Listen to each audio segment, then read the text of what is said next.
तो एक नई रोम कॉम आई है सुंदरकांड। अब सवाल ये उठता है कि क्या इसे अपने वीकेंड वॉच लिस्ट में जगह देनी चाहिए। आइए इसी पर बात करते हैं। अच्छा, इस फिल्म की जो सबसे दिलचस्प बात है वो है इसका कॉन्सेप्ट। एक एज गैप रोमांस, लेकिन बहुत ही हल्के फुल्के अंदाज में। मतलब एक ऐसा टॉपिक जो थोड़ा मुश्किल हो सकता है, उसे बहुत आराम से पेश करने का वादा है यहाँ। पर देखिए, वादा करना एक बात है और उसे पूरा करना बिल्कुल दूसरी। तो सवाल तो यही है, क्या ये फिल्म सच में अपने इस अनोखे वादे पर खरी उतरती है? तो चलिए इसी सवाल का जवाब ढूंढते हैं और शुरुआत करते हैं इसकी कहानी से, जो इसे दूसरी तेलुगु रोमकॉम से आप कह सकते हैं थोड़ा अलग बनाती है। तो कहानी है एक अधेड़ उम्र के आदमी की, जिसे एक काफी यंग कॉलेज स्टूडेंट से प्यार हो जाता है। और यहीं से फिल्म सेकंड चांस, समाज क्या कहेगा और किस्मत, इन जैसे कई बड़े सवालों को छूने की कोशिश करती है। और पता है क्या, ये फिल्म ना ऐसा लगता है जैसे एक में दो फिल्में हों। पहला हाफ तो एकदम हल्का फुल्का है, कॉमेडी और क्यूट मोमेंट से भरा हुआ। पर दूसरे हाफ में कहानी अचानक से एक सीरियस मोड़ ले लेती है, जहां रिश्ते की असली मुश्किलों और मैच्योरिटी पर बात होने लगती है। ठीक है, तो सबसे पहले बात करते हैं उन चीज़ों की जो इस फिल्म में वाकई अच्छी हैं। मतलब वो क्या है जो इस फिल्म को देखने लायक बनाता है। इस फिल्म की सबसे बड़ी ताकत है ना, वो है इसका टोन। एक वार्मथ है, एक ठहराव है। मतलब कहानी में ओवर द टॉप ड्रामा नहीं है, बल्कि एक्टर्स ने अपने किरदारों को बहुत ही सादगी से निभाया है और इसी वजह से उनकी एक्टिंग बहुत असली लगती है। और परफॉर्मेंस की बात करें तो लीड एक्टर ने अपने किरदार की जो घबराहट है, जो ईमानदारी है, उसे बहुत ही कमाल के तरीके से पकड़ा है। वहीं लीड एक्ट्रेस ने भी एक यंग लड़की का पर्सपेक्टिव बहुत ही कन्विंसिंग तरीके से दिखाया है। और हाँ, सपोर्टिंग कास्ट को नहीं भूल सकते।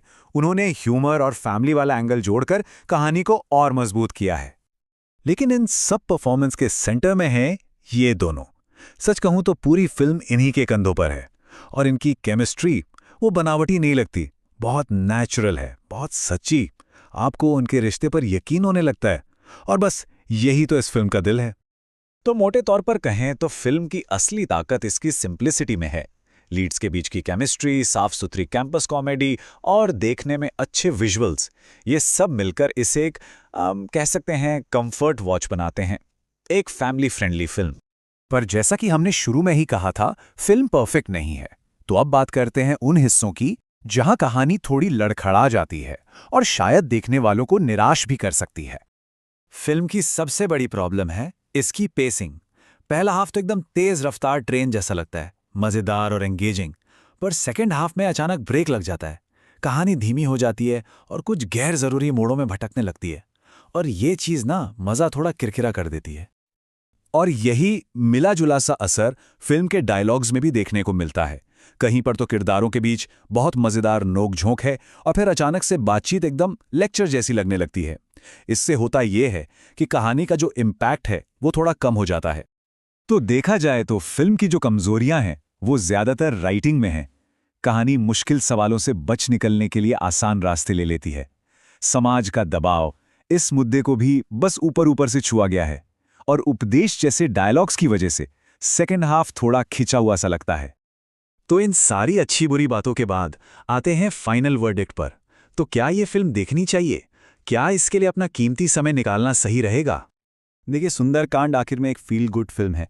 इसमें अच्छी परफॉर्मेंसेज हैं, एक पॉजिटिव माहौल है और ये अपने मुश्किल टॉपिक को किसी भी तरह के विवाद से बचाते हुए बहुत नरमी और सादगी से सामने रखती है। तो फिर सवाल ये है कि ये फिल्म आखिर है किसके लिए? मतलब किस तरह की ऑडियंस को ये ज्यादा पसंद आएगी? तो ये फिल्म उन लोगों के लिए है जिन्हें सॉफ्ट टोन वाली रोमकॉम पसंद है।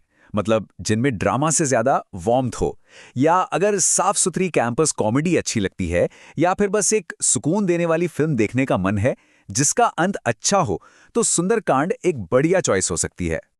तो फाइनल एडवाइस यही है, अगर हंसी मजाक और कुछ दिल को छूने वाले मोमेंट्स के लिए फिल्म देखनी है तो जरूर देखिए।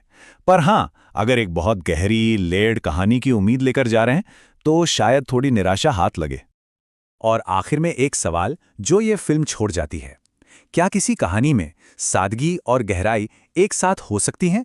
ये फिल्म हमें इसी बारे में सोचने पर मजबूर करती है, क्योंकि ये अक्सर मुश्किल मुद्दों की गहराई में जाने के बजाय एक सेफ और सुखद अंत चुन लेती है।